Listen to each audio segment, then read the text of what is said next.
It's like, yo, dude, that's the same dude. I was like, oh my God. But see, back then, social media wasn't as prevalent as it is now. No. Yeah, we So just you heard didn't. music and we liked it. You know what I'm saying? That's what it was. It's the real talk. So it was like, oh, snap. So you really, really did come from some humble beginnings, bro. For real, for real. So at the same time, you were serving and bishops. I was like, oh my God. Wait, I'm sorry. I gotta echo here. My back. My back, Lord Jesus. So you served at Bishop Larry Trotter. Yeah. Okay, and that's where you was a choir director. Well, I was the minister of music there for I want to say almost 10 years. Um, that's where I got my start, and that's where I got to practice most of my music before the world heard it. So I'm always grateful for Bishop Trotter trusting me and the team to just do what we did. You know, sometimes we just practice on it and it worked and it didn't work, and we'd be like, oh, that's a song. You know, we just got to do it on Sunday and at rehearsal before it came out, and I'm just grateful for that opportunity as a teenager. You know, and in my early 20s, that was not normal for a minister of music to have that much leeway to kind of practice different styles and different songs in a ministry where the pastor actually was a musician and a singer and an artist as well. So we're grateful. I love that. Humble beginnings, leadership. You have all of the makeup of what it takes to be successful. Speak to these people, these artists that feel like they don't have to go that route anymore because things have changed in social media and now they could be discovered. They don't need to come up through anyone else's approval, pretty much. Yeah, you know what? I kind of agree with that a little bit, and I Okay. say it this way: I say that times have changed, Okay. but the mentality should not change. Gotcha. What that means is that now we're in a day where you can't be discovered just from social media. You can't be discovered from a Sunday best overnight. You don't have to go to workshop and conferences and sing all night. Someone see you one time and you can't be discovered on television with 4 million people or so one night. That's The fact. thing is that we have to learn how to define success, especially in inspirational gospel music or Christian music, whatever we want to call it this week. And that is like when you know who you are in God and your assignment on the earth, you walk out your assignment and you define success. It don't define you. So everything we thought was success before is not successful. What's successful is that I'm doing what God has called me to do. And if that be the best worship leader in my church, that's fine. If I be the best singer in my area, I'm fine. If I get a song that goes to the world, I'm still fine because I'm successful doing what he's called me to do. Then your mindset with everything else will change. You will want to be connected to others. You want to, see the path that others have taken already. You'll want to do it, even if you have overnight success or a big following. Your mindset will always be, I am doing this because it's my assignment. I love that. I love that. I hope y'all listening. I hope y'all listening. Shout out to Roger Purvis of the program director of WLOU. Thank you for playing our music. I know Hey, Vashawn Mitchell appreciate you as well. hey, He said hey, Vashawn Roger. Mitchell, my friend. Yeah, yeah. You know So it. listen. Um, at this time, what are we doing right now with the creative juices? What's been flowing? What have you been up to, man? You know what? I'm working on new music, of course. We'll probably record something. I'm I saw trying the to do something Christmas. live. You did a Christmas album. Yeah, I did a Christmas project. I did like two EPs just in the Okay. middle of everything that's going on. So I did an Easter EP and a Christmas EP because for so long I was signed to a label and I wasn't able to do some of the things I wanted to do. So as I, began to move into my own label in the last few years, I just did it just to be doing it. A Christmas CD and an Easter, I'm sorry, EP and an Easter EP as well. But I'm working on a new project, sometime next year, but we're trying to record live again.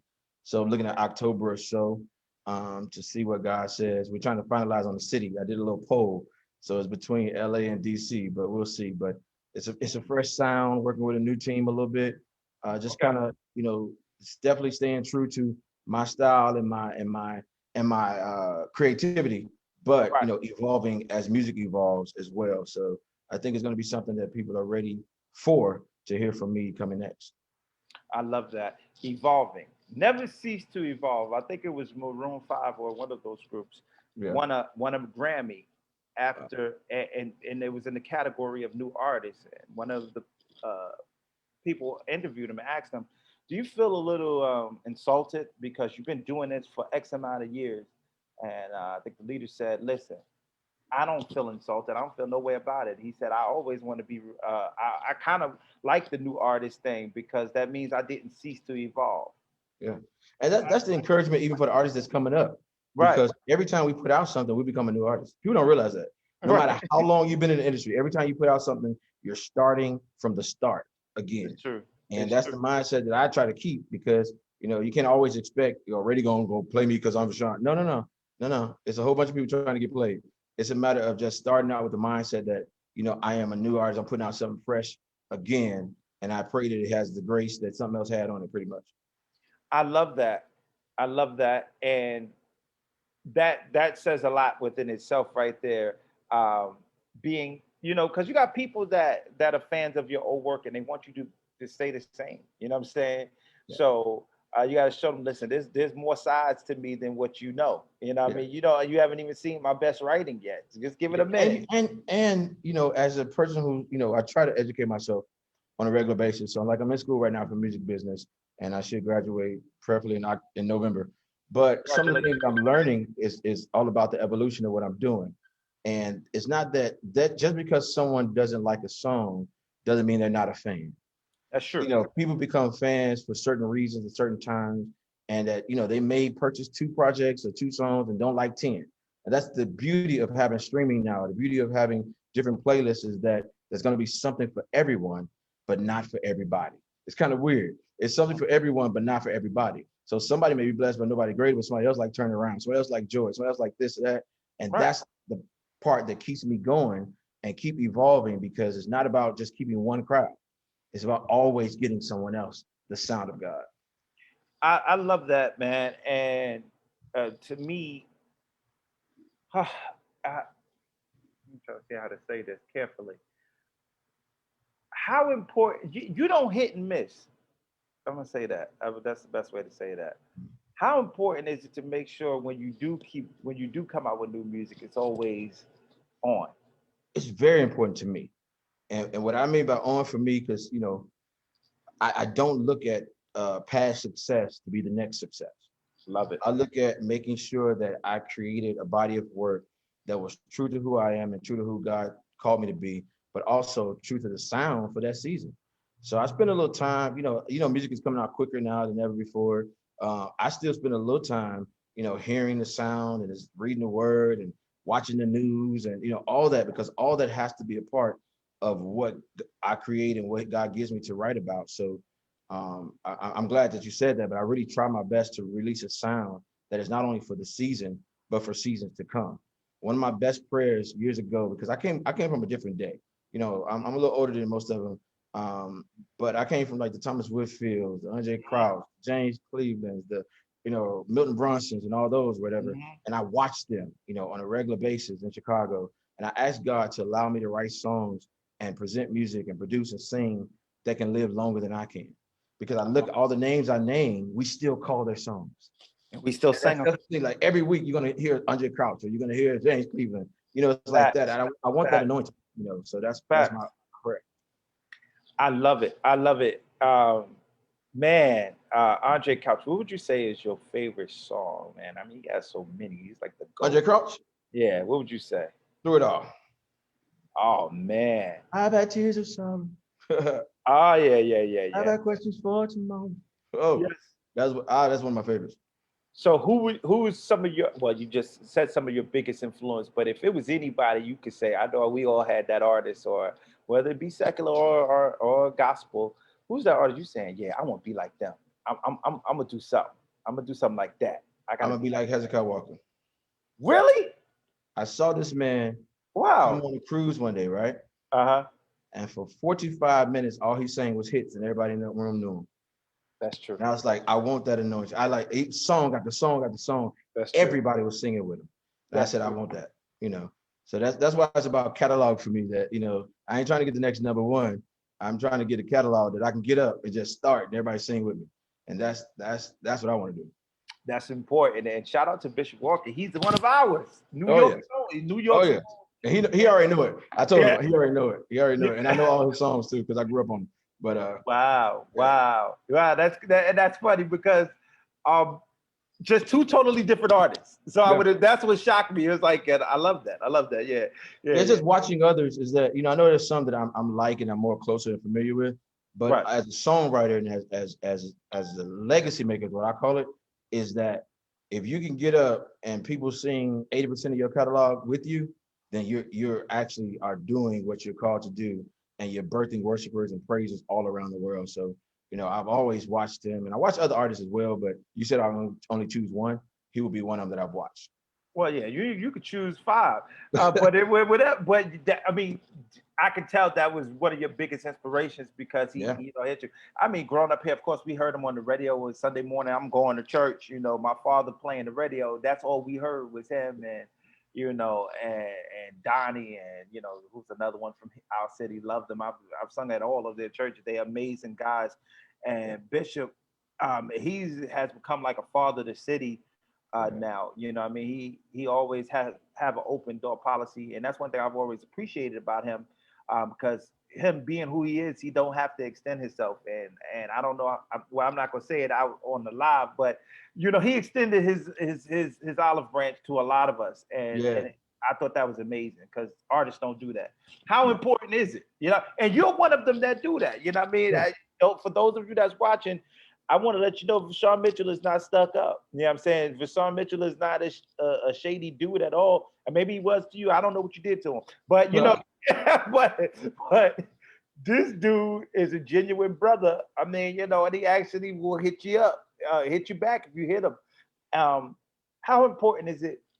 What helps to keep you rooted like that, man? You know what? Like I said before, is that having a number two anointing and serving helps me Mhm. to understand that, I don't deserve anything that God has done. It's basically he did it because he can trust me. So if I lose that trust, that means it's something I did. So I try Wow. my best to be consistent. I can't help everybody. I can't answer every text. I can't answer every Instagram, but I try my best to be as humble as possible as I walk this walk and as things change, because people like, I go back home sometimes be like, oh, you changed. And I look at myself and be like, yeah, I did. I don't really, I did.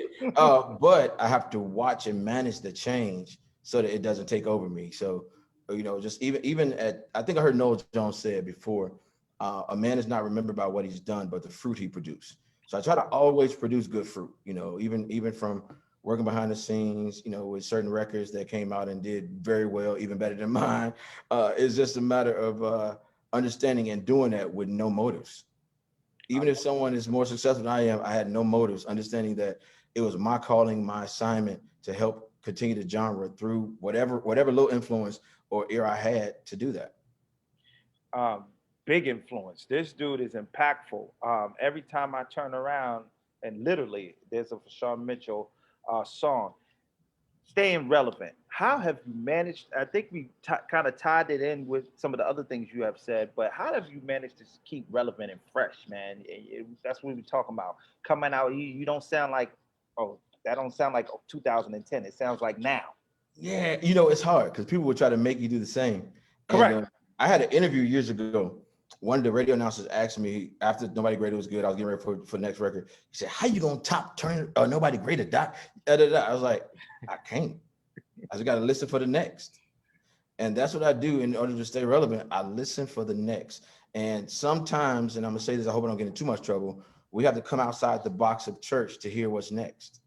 Mm, We have a lot of church, and I love God. I love our religious experiences as well, but life is bigger and it's outside the box sometimes. So like I said before, I read the news, I listen to what's going on in the world. I'll be on the street sometime with my cousin them, the same ones that Nobody Greater bless, they going through something else. And I that's try true. to figure out, how do I create this sound for this group, although I had a sound for another generation. I And love that. God continues to blow on it, and I'm just grateful to still be here after 20 some years of being in the industry. I'm just Fact. grateful to still be here and to still be relevant, and for my name to still be called. They say it takes 20 years to become an overnight success. You know what I'm Yeah, saying? And just because it didn't happen for some in the first and second and several seventh year that doesn't mean you should walk away. I mean, in every case, sometimes you got to know what's for you is for you. Yeah. What helped Vashawn Mitchell to stay focused when you were basic? And wouldn't say maybe you weren't trying, maybe you weren't looking to be in the industry. Were you trying to be in the industry? Well, no, I was trying to be what everyone else wanted me to be. Okay.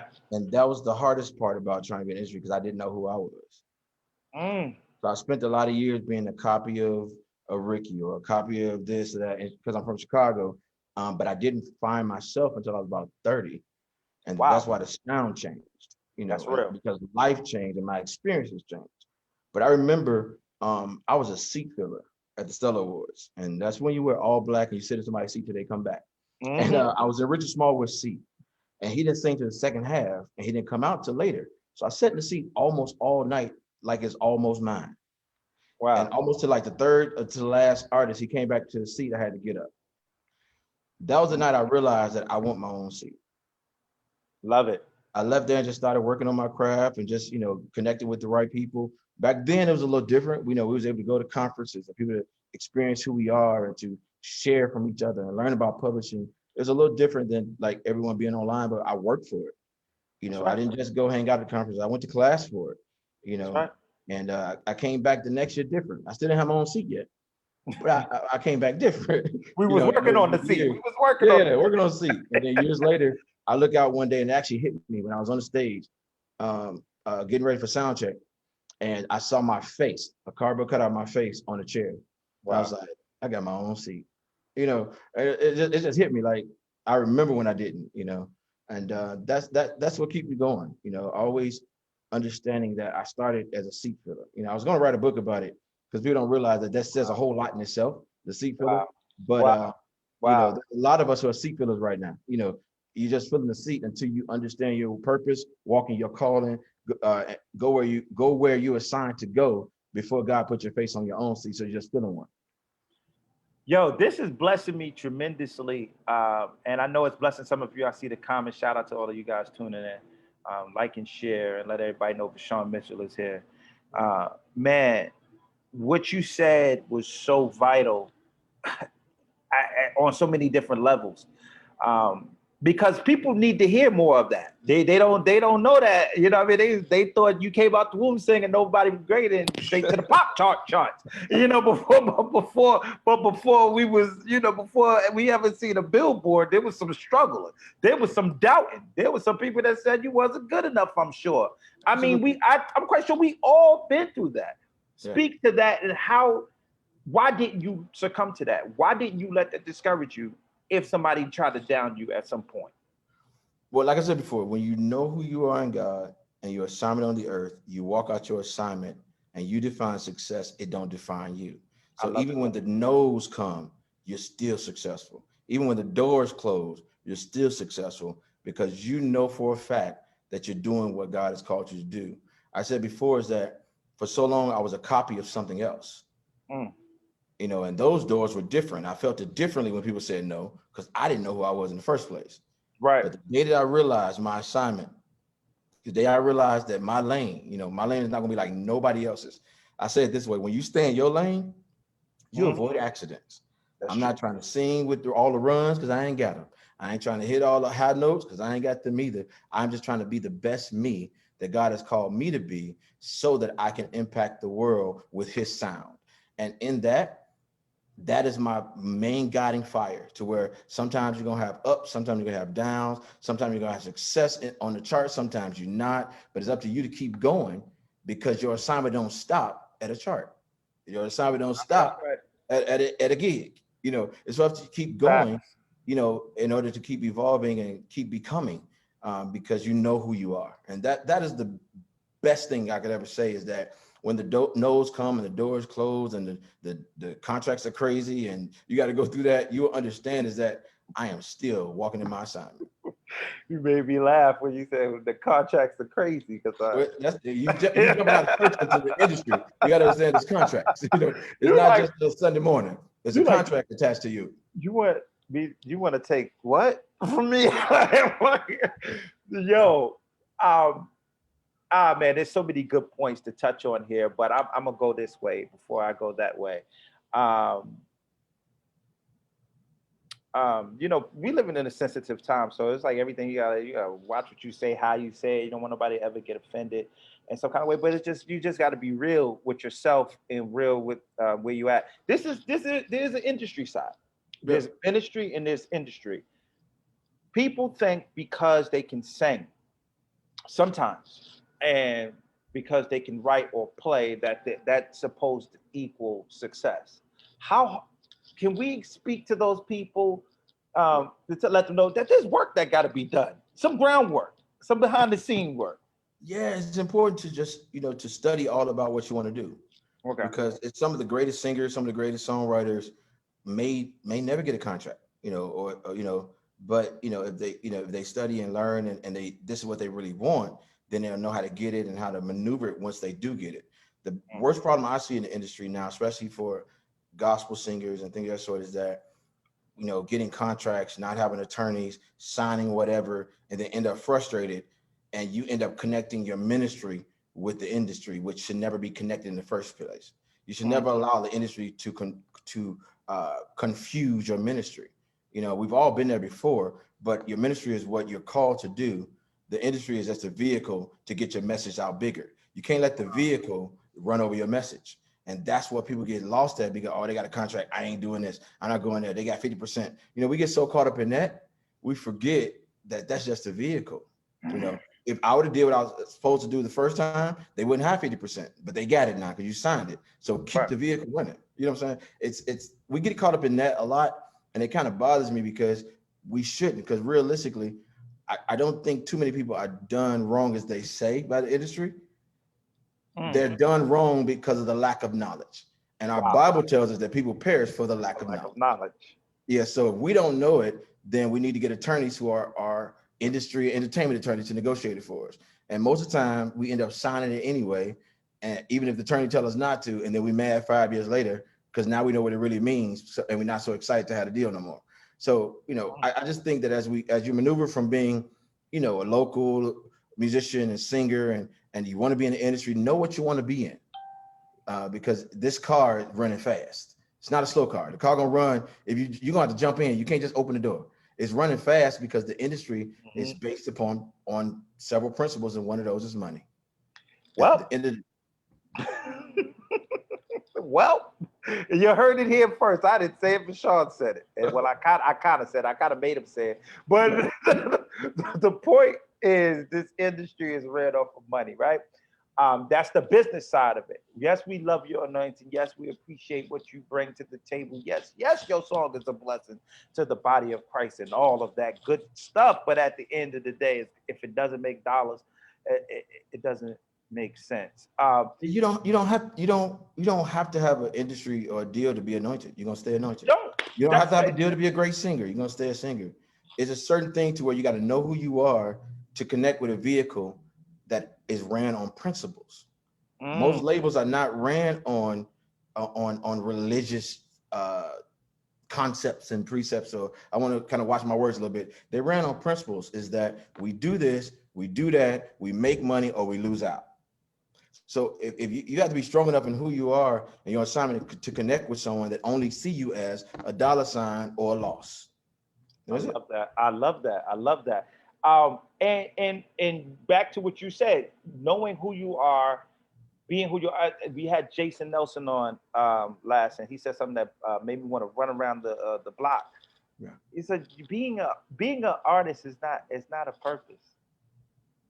And I was like, whoa, whoa, whoa, whoa, say that again. He said sometimes we get caught up in the trying to be that we forget who we are. Yeah. And when you do, yes, I know what it takes. So I'm gonna put it this way, break it down to layman terms. If I know what it takes to be successful in that industry, right, I'm gonna do whatever it takes. Like Vashawn has just mentioned, you're back in school because obviously you must be trying to achieve something. You Yeah. know what it takes. So that's like anything, studying for a test. You gotta go study. You gotta get the answers, right, for the Yeah. questions. But the industry is changing. So I mean, it's changing even quicker than it was before. Right. And I don't want to be one of those that miss the change. So I decided to go back to get even more education. Love it. And that's just not because I want to sing all the time. I got some other deals behind the scenes and connect to Love it. other artists and meeting with people who probably know more than me when I get in there, but I act like I know as much as them. So I had to, kind of go and couple with some education with my experience so that I can kind of change with the industry a bit. I love that. And are we talking? Well, maybe you don't want to say nothing just yet, but would there ever be one day of Vashawn Mitchell's label? Well, I kind of have a label now. I just Okay. I got Okay. stuck in the label, to be honest. I Okay. have an artist that signed or whatever, and the industry changed quicker than I thought it would.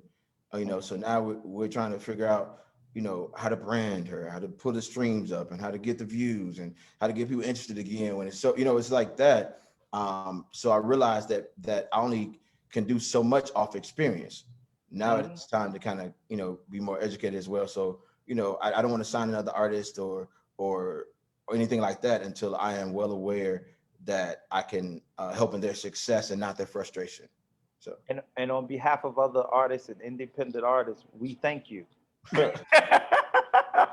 And you know what I mean. We thank you. Not another one to be messed over. We thank you. yeah. We But thank you know you. what? I'm one of those that's different. I don't have to have my own label. If I feel connected to someone, I'll walk them into the label. Like, Anthony Right. Brown, that's my homie, whatever. I knew Yeah. he had something that people need to hear. So I just Wow. called Brian Scott, used my connections, and That's they did crazy. it from there. Sometimes you don't have to be always it's mine. When it's great for the genre, you just walk it in. So, I get more pleasure out of that than I frustrated love that. by artists who's frustrated by a label who don't know what they're doing. So it's like, that's double frustration on both sides. So, we'll see what happens with what I'm doing as it moves forward. But I'm not trying to sign no one else that would be frustrated with me. I understand that, and each one teach one. Yo, but what you said was just powerful, man. We ain't gonna just gloss over that. Uh, you walking people into the doors, man. People don't do that. People don't do that. I'm, Why don't we see more of that? what, people did it for me. I have to be honest, and that's all I can remember. I was literally, I had recorded the song Nobody Great. I recorded the project, and I know what I was gonna do with it. I was thinking about putting it out on my own at the time. Da, da, da. I was literally driving for the first time back from Chicago to Atlanta. Donna Lawrence called me. It was like, "Yo, we're mastering Vanessa Bell's song in Nashville. I wish you was here to hear it." I said, "Well, I'm not far away." So I pulled up to a song I wrote for Vanessa Bell. I pulled up to hear that song, and he introduced me to Ken Pennell, the president of EMI Gospel at the time. And he was like, "Yeah, but Sean got some music. You got to hear it." And it was just an introduction. And we Hmm. took it from there. And I believe that sometimes we're just an introduction away from our next, and that basically from that introduction, the next year, boom, it was that. So that's what happened to me over the years. And I believe that, every now and again, if somebody take my call, or if I have somewhat of influence to use for the betterment of someone that I'm connected to, then I'll do it. Y'all hear that, artists? Don't be afraid to open the door for someone else. I believe what you make happen for somebody, God makes happen for you anyway. Yeah. So if you can help somebody, help them, and there's no need to be intimidated because what's for you is for you, and what's for me is gonna be for me. So we might as well get out here and do something powerful together. We're better together than we are apart. And I love that you got to see a pioneer here, a mainstream gospel artist, as you would say, in the industry telling you, listen, I open doors and I'll do it again. I'm trying to do it right now. I'm opening doors right now for somebody else. That's powerful. That's what we need to see more of. The state and shape of gospel music. What do you feel about it right now? You know what? I think gospel music is right where it's supposed to be. Okay. A lot of time we have turned gospel music into a certain denomination. We have turned Okay. it into a certain box. We have turned it into a certain style. But now it's so open and is ready for the world. It could be rap, it could be praise and worship, it could be traditional, it could be, whatever, and it's still considered gospel because it's about the good news. I believe that God has tore down the boxes so that the good news can go beyond that. So if we all catch on to it, and we'll understand is that you can be, a soul singer and still be gospel, or you can be a rapper and still be gospel because it's about the message and not about the industry. And I think that's where we kind of got. Everyone want to talk about the gospel industry, gospel. Yeah, we still want it. We want the legacy of it. We know it is built. We know who built it. But we have to look at the good, at the boxes being torn down. Now we got to figure out how to manage this genre within a genre, because we have so much to offer the world that no other genre has. We can be traditional choir in this gospel. We can be a praise team in this gospel, a solo singer in this gospel, a rapper in this gospel. We have so much to offer to the world. We just trying to figure it out. And once we figure it out, it will be, a blessing to us to know who we are again, and know that we are honestly one of the biggest genres out there because we contain so much within it. And with that being said, what is it with us? We have the potential to be so much more, the gospel industry, I'll say, but yet we sell the least amount of records. We do the least amount of things. We got to put 20 of us on a venue to even try to pack out some arenas sometimes. And yet some of us walk around acting like we're just too high and mighty and all of that. How do we speak to that? Why is that? What's going on? We're in an industry where it seems to be the least respected, but we got so many that are just not as down to earth as you are, bro. Well, I'm gonna talk about twofold, kind of. All right. During the pandemic, gospel streams are up 80%. Okay. Because the community of who wants to find inspiration had to find it on the computer and not inside the box. I'm gonna say that. Mm-hmm. So while I'm finally going on the computer to watch my church service, then I want to go find the songs that I like that help me through the week. Right? Okay. I believe that the gospel music is not the least consumed. It's always behind in consumption. Wow. Because most people go to it when they need it versus when it's come out, if that makes sense. Makes a whole lot of sense. And I say that because I put out a song "Turn Around for Me," but then 3 years later it becomes popular because people needed it at the time. I believe that's the gospel.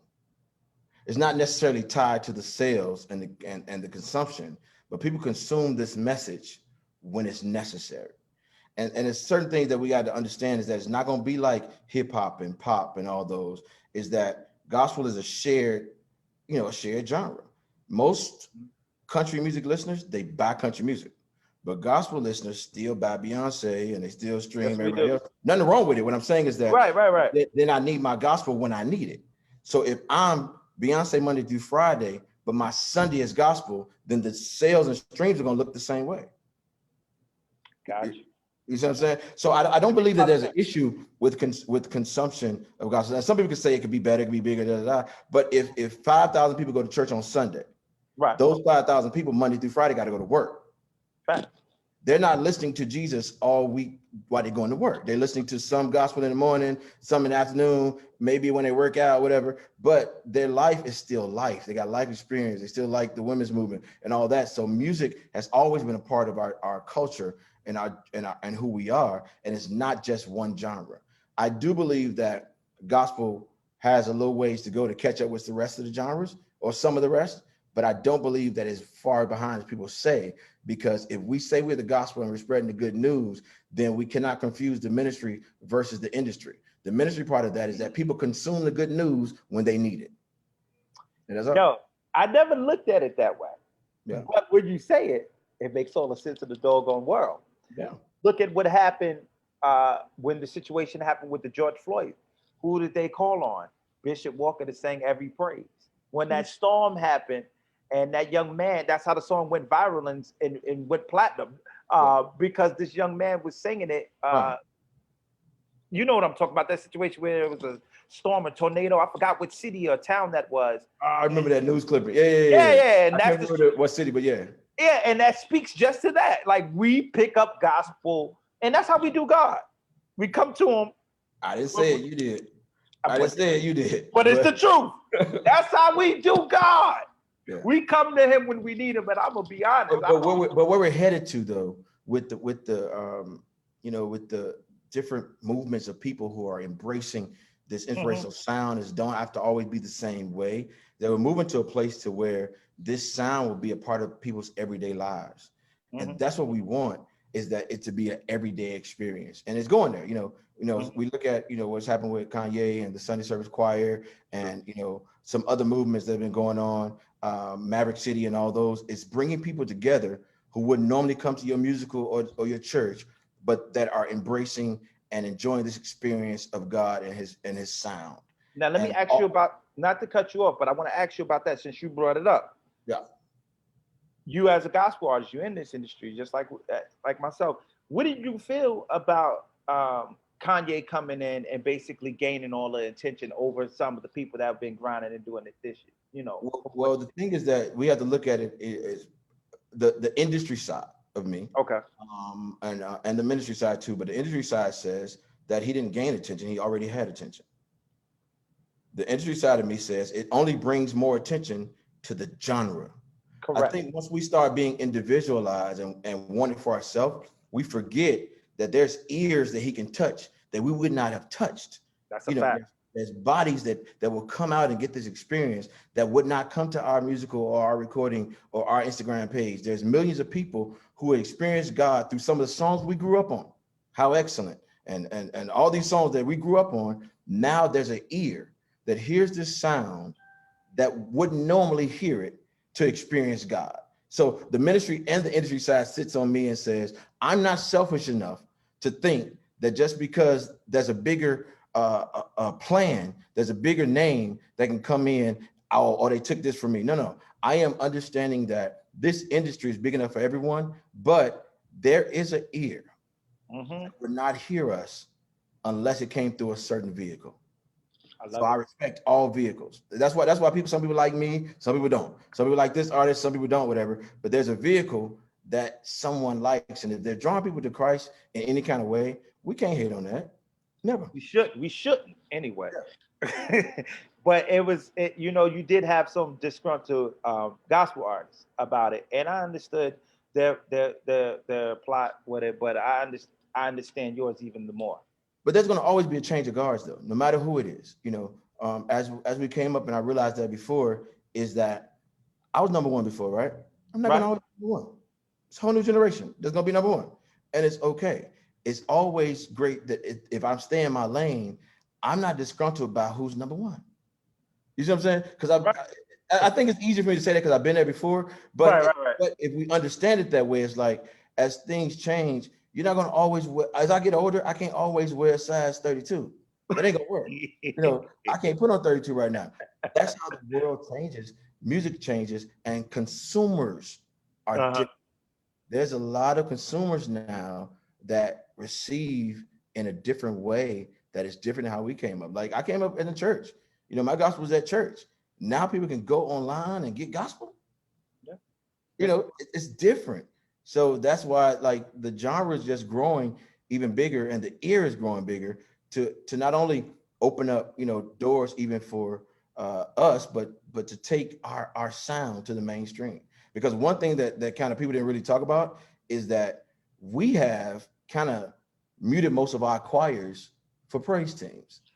Ah, When this happened, a choir came out singing gospel music. You know what I'm saying? It's like we don't talk about it when we do it to ourselves, but it happens. We have an issue when it's not us. So we kind of start to learn to pick our battles, and some battles we shouldn't fight because it's really only opening the door just for God to even become bigger in the world. That's all.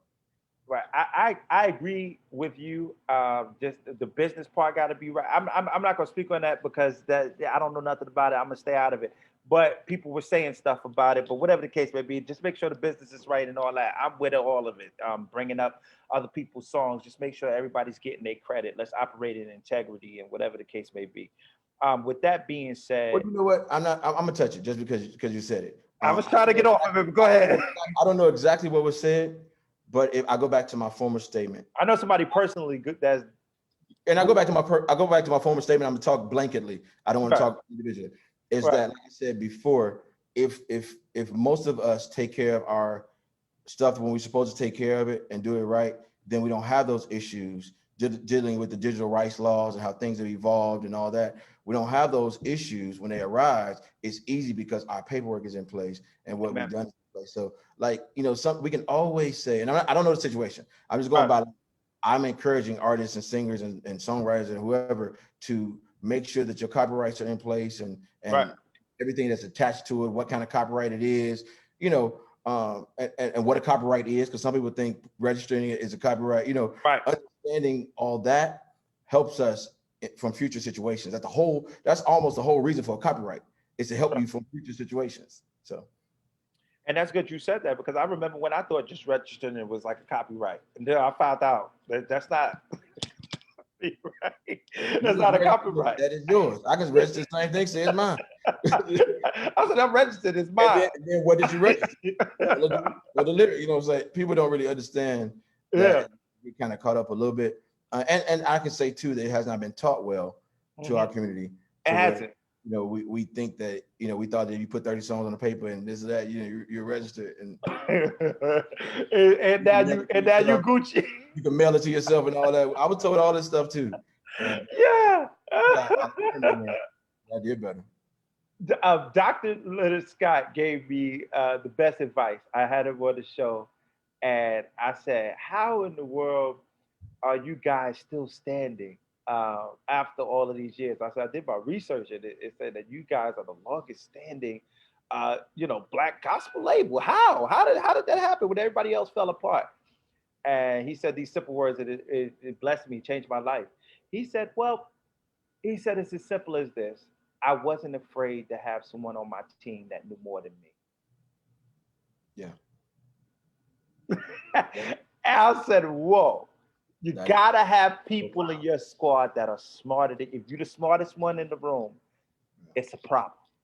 Yeah. It's a problem." Speak to the makeup of the Vashawn Mitchell team and how proud and what go helps your clock tick. You know what? I agree. I believe even in serving in church ministry, I always believe leaders should have someone just as good as them or better working with them in every aspect. And that, it's proven over the workshops I do and everywhere else. And even in my team, I have an amazing musical director that can hear even the Hmm. stuff that's in my head, because I can just make up something, but he hear it. Right. I'm a great vocal arranger at all times who can arrange vocals and make sure the singers are right. Um, and all that. And I'm always around, thank God, the best singers and worship leaders. God has connected with me, some for a season, some for a long time, but all of them for life. Like, we That's right. always touch with each other.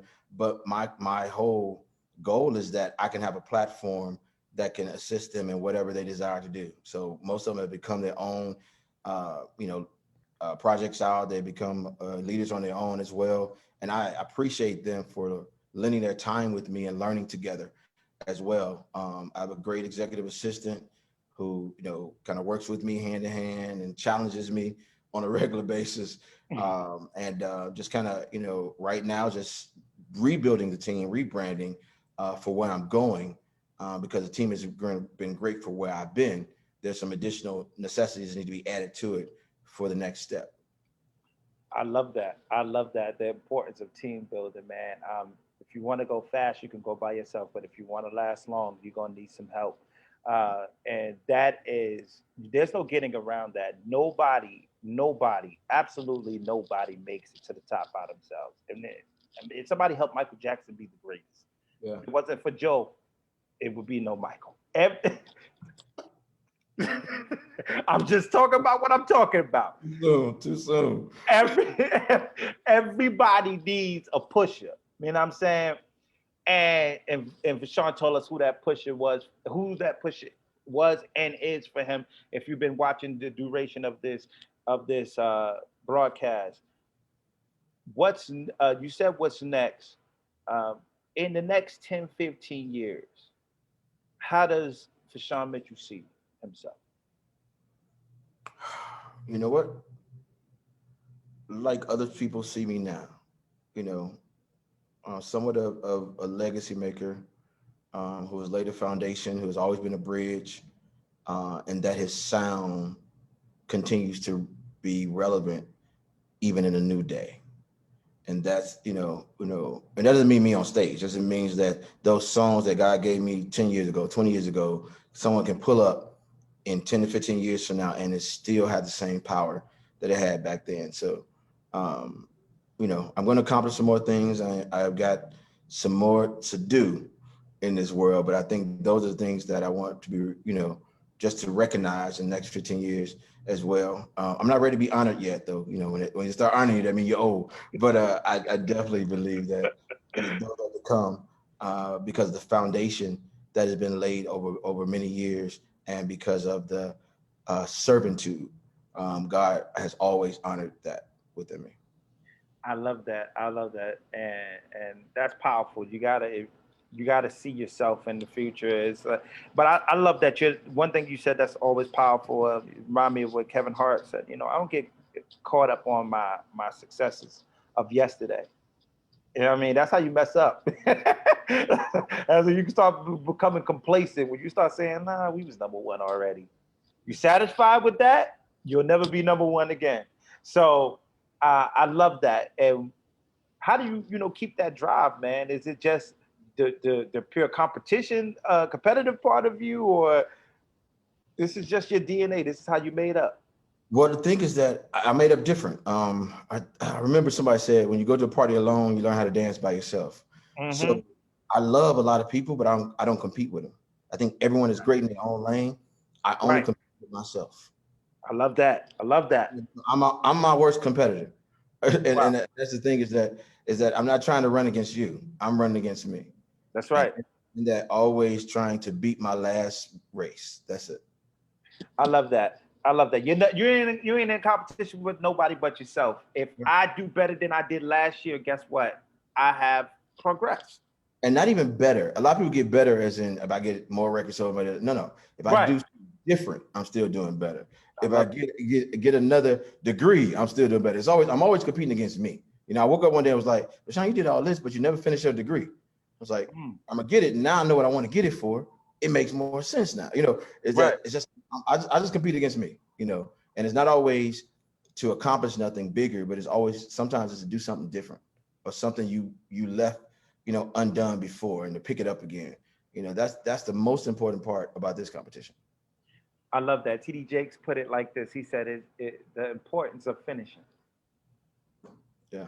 And he preached a message that blessed me so good. And I said, anything I start, I'm gonna do it. I don't care if we got the attendance, if we got the support, whatever. We gonna keep pushing it because I don't want to ever pick up nothing and not finish it. Yeah. And the thing is that there's no time limit to the finish. I love it.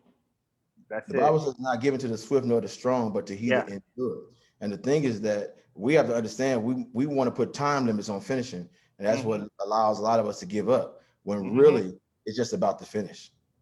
Right. They were like, if I don't get this done by next year, Mhm. that's it. I'm dropping it. The Yeah. enemy heard that. He gonna Yeah. make sure you don't get it done by next year. Yeah. So I gotta say it. You can't quit now because you have no idea of the you that's coming next. Had Wow. I quit when people were laughing, or had I quit when people just didn't believe how I believe, you know, you would have never been here where you Yeah. at now. You know what I'm saying? You wouldn't have gotten a chance to be number one. My first lady told me, and I'm sure it's written down somewhere. I just can't remember who wrote it. A Hmm. long time ago, she said, "But Sean, people will only know the half of you. That's the half that they can use. It's up to you to show them the rest of you." So I've Wow. been spending the last 20 years of my life showing the world the rest of me. You Mm. know, and that's to encourage anyone right now. If you're a choir director, if you're a musician, if you're a singer, people will only know you as that. If there's something more in you, show them the rest of you. You know, Mm. and that they take it from me. I was a choir director, a songwriter, a background singer, then a singer, whatever, then a label owner, then a publisher. It's like over the years is that you got to show them the rest of you, and that's your competition, just with yourself. Ooh. And, and keep evolving. You heard him. The man done put on like 20 hats. That's why he's standing here. I got 20 more. And he got 20 more hats to go. This dude is before we know it, he gonna have his own building corporation with Vashawn Mitchell on the outside. And we gonna be knocking and say, how can we get you looking at it? You can see it, right? Hmm. And I'll be saying, yo, bro, I prophesied this to you, man. You gotta let me in. I want a desk or something. But if they won't give you a seat at the table, make your own table. What does that mean to you? Well, I'm gonna rephrase it if you don't mind. Go ahead, do your thing. If they don't give you a seat at the table, make them come to yours. If you make so much noise, then the tables are coming to you. And Uh-huh. there's been many people who closed the door and didn't invite me to the table before, and years later they was calling me to their table. And that's the thing, is that you're not gonna get to sit at everybody's table. You're probably not meant to be there in the first place. It's okay. Yeah. It's But okay. but It's okay. you keep walking in where you're supposed to walk to, and move towards your goal, the same ones who turned you down for the table will be trying to get to yours. And that is a good way to look at it. I get what you're saying, but I like to look at it that way. No, I loved it. I love it. I love it. And basically, it was sprung up in me from what Tyler Perry said. He spent all his life trying to get a seat, trying to get a seat. Most of his life trying to get a seat. And he said, heck, you won't give me a seat. I'm going to create my own. And he created his own. And now they're coming at him. In fact, he had a deal on the table, but they wanted to change some things. And he let it go. And he let it go. Then I'm reminded. I pay attention to successful people, y'all. No matter if they gospel or not. Master P said, "Never sign a deal when you broke." I said, I was trying to wrap my mind around it, but I understood what he was saying. I was like, most of the time you are signing the deal because you are broke. That's the problem. You gotta believe. How hard is it to believe in yourself, man, and have that kind of bet on yourself like that, man? I could take it further than that. Go A lot ahead. of people looked at that and said, don't sign a deal and you don't have money, and that broke mentality, right? Yeah. I say don't sign a deal if you're broke, which meaning that you don't know who you are, you're not wholly ready. You can kind of take anything. Most people don't have money, so I get Right. that, right? Right. Somebody, will come to Master P with a deal right now. He ain't broke, so he can kind of set it out. Most people Right. are just waiting for the deal, right? Right. Times have changed. Not the real deals no more like that no more. But what I'm saying is that don't move and not be whole. I And I love say that that. because I spent a lot of years being less than whole, being everything I thought I was supposed to be. And I believe that, I ain't gonna say I wasted time. A lot of people say it was training, it was this, that, but I do know some of those years I wasn't supposed to be doing what I was doing. Wow. So in that, as I became whole, that's when I should have been looking for a deal, because I know who I am. Then I connect who I am with who you are. So then I won't accept anything. I won't, I will get an attorney. I will do this or that, because now I'm whole sitting in front of you. I'm not in pieces from hurt or from being turned down or this, that. You cannot sit in front of someone who's offering you something and you already in pieces. Wow. You think Wow. clear. So I heard what he said too, and I just take it to a whole nother level. Is I that love it. us who are faith based, it's not all about money. It's not. It's It about shouldn't sometimes be. we become broken, Yeah. and expect to be whole from a situation, and when really we should have been whole from something else before we got to the situation. Mm. Because sometimes it's the things that we think we need to be successful that keeps us from being successful. I can't be successful if I don't got this deal with this major record label. I can't be in the who's who's if I don't have the machines behind me. Like, now I get it, but you and God do make the majority, and that's what you got to realize. You blessing people in here, Pastor Vashawn Mitch. I just want to let him know that. I don't know if he I can't if see it. he, I don't know if he's preaching yet, but these people in here catching the Holy Spirit. Somebody running around in the chat right now saying, "Whoa, Jesus, Lord, thank you." I feel the Baptist fit happening. They saying I got that, and it rings so true through the screen. Uh, you could tell you've been through some things, bro. You could tell you've been through some things, and we go through to become who we are. And I'm glad that you didn't waver, man. And I'm glad that you made it through. And I'm glad you're here with us tonight to pour back into us, man, because I needed this, and I know these people in the chat needed it, man. We appreciate you tonight, Vashawn, and we want to give you your flowers while you can smell them. We're not waiting to something bad happens to say how much we appreciate your music, like so many of us do. What do you say to those that appreciate people after the fact? You know what? I always think we should honor those as we walk amongst them. That's just, a little bit about why I kind of took over the presidency of Gospel Heritage is because she was honoring the legacies as we walked amongst them. And that's very important to me. And I believe that we continue to do that. It probably lengthen our lives, but also, the respect for our genre will stay or will grow even more because we have those soldiers, for lack of a better word, that's still marching with us in legacy. I love that. And you took it over, correct? Because there was someone else was doing that. I was like, Yeah. I was thinking you used the originator of it, but I was like, wait a minute, I could have sworn this was around for some time. And for about 23 years, and then she Yes, turned over to me, and that's you know, major. I try to act like I know what I'm doing, but I think the biggest part of it is celebrating the legacy of gospel pioneers and not always, the top names. Some of those who are local, those who are just local in your area, been doing it for years, celebrating them now, while they can still see it, while they can still feel it, and be amongst the love. That is very important. I love it. I love it. So for Sean Mitchell as well, I mean, he's already a mogul. I don't know if you knew that, bro. You're already a mogul, and you're on your way to being an even bigger mogul. Just like the secular world celebrates their Master P's and their Pete Diddy's and their Jay Z's. That's what you guys are to us. When I had Deidre Cadden on, that's how I look at you guys. Y'all are Pete Diddy's, our Jay Z's, and our Puff Daddies. You know what I'm saying, of this industry, and you guys are giving back. You guys are giving back, and y'all showing us the right way to do it. And I want to thank you for that, to your face in front of everybody. Thank you for teaching us the right way to do things and to celebrate each other. Uh, you know, the next Gospel Heritage, when is it? Don't know yet. The Okay. COVID has Oh, shut yeah. us a little bit, so we may do something virtual in the next top of the year, and then plan a live event 23 or so. When people are Give it some really, time. Give yeah, it some really time. feel like getting out. Although the restrictions are being lifted and all that, I don't think people will be taking travelers for a conference right now. It may take a little time to grow. Just a Well, little bit. well, people are traveling for conferences. I want to tell you that.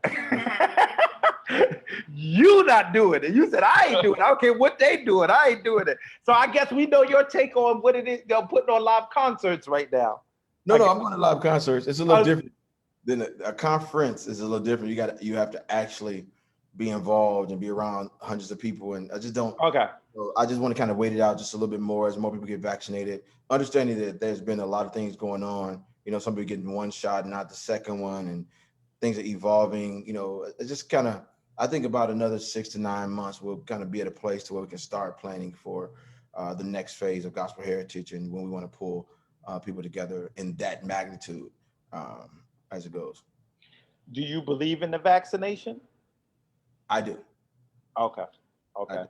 So do you believe in not wearing your mask because you're vaccinated? I wear my mask and I'm vaccinated. I know that's right. I just wanted to ask these questions. The vaccine is not it does not say you're not going to catch COVID. It Correct. pretty much says you're able to deal with you won't be sick, if that makes sense. Yeah, that's what they said. Unto death. And I don't want to talk like I'm a doctor, but Right. basically I'm going to wear my mask as well. I still wear it on a plane. I wear where I need to go as well. But I look at it this way. I travel already. I've taken the yellow fever shot. I've taken every other shot to go to Africa and anywhere else. Is Right. that it's a part of life, as we go, and we cannot be afraid of older ways or things that happened in the past when there's something that's necessary and the whole world is dealing with it at the same time. I'm scared. Sean Mitchell's a braver guy than me. I'm gonna tell y'all right now. I'm scared. I ain't taking no.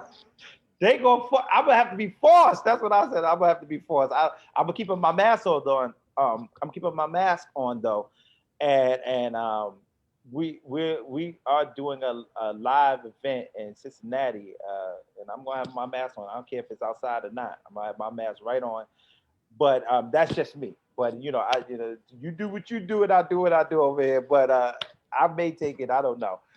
I'm glad my mom took it and my grandmother took it. Did you get sick? No, no, No complications whatsoever. And you didn't take no Johnson and Johnson, right?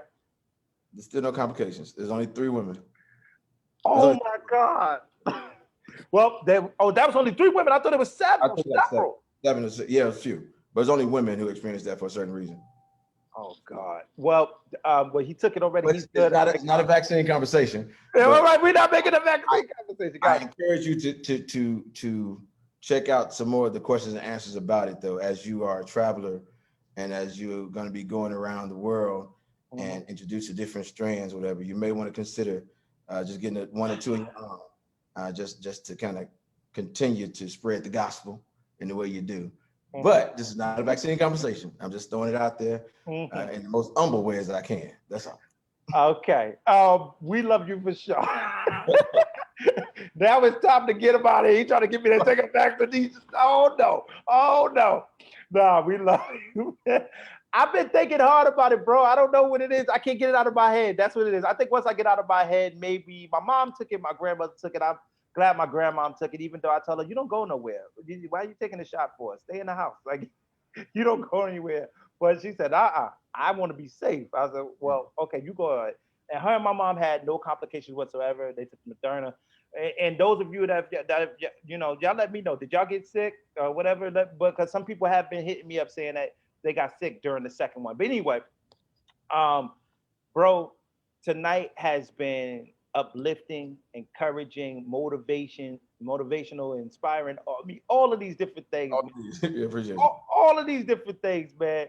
And I see you still gigging, man. I see you still getting around. So I know why you felt you don't necessary to do what you had to do. I see you was just down in Augusta, Yeah. and down, with my good folks down at WNRR and them. Oh yeah. Yeah, man.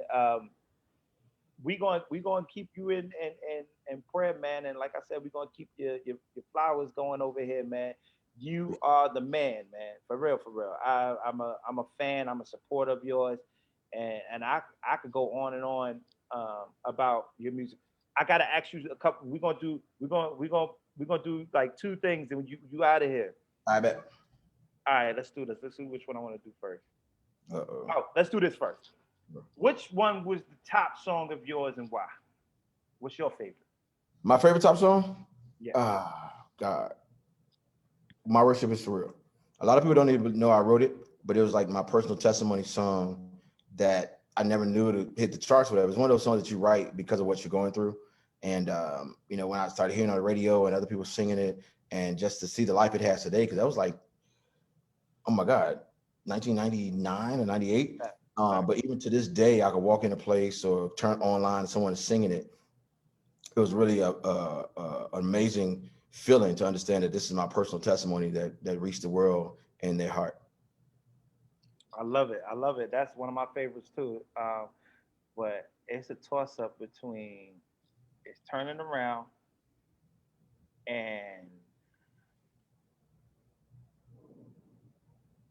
I guess it just won't work there because that was like yeah, those two for me. Yeah. But anyway, we asked you top five singers, dead or alive. Oh, dead or alive. Dead or alive. That's how we doing it. Marvin Gaye, Johnny Hathaway, Aretha Franklin, Whitney Houston. I have missed some gospel. Kim Burrell. He didn't want to put no gospel on it. I had to. My bad. It's okay. It's okay. It didn't have to be just. It didn't have to be gospel. So now you know the singers that's a starting It's some of the five. greatest, guy. Some of the greatest. That's a starting five, Doc. Yo, listen, man. We hope you guys enjoyed yourself tonight, man. Once again, big shout out to our special guest, Vashawn Mitchell, for coming on tonight, man. We love you guys. Until next time, please remember to live in purpose, on purpose, for the purpose God has on your life. We love you. Peace. Peace out. Thank you much. No problem, bro.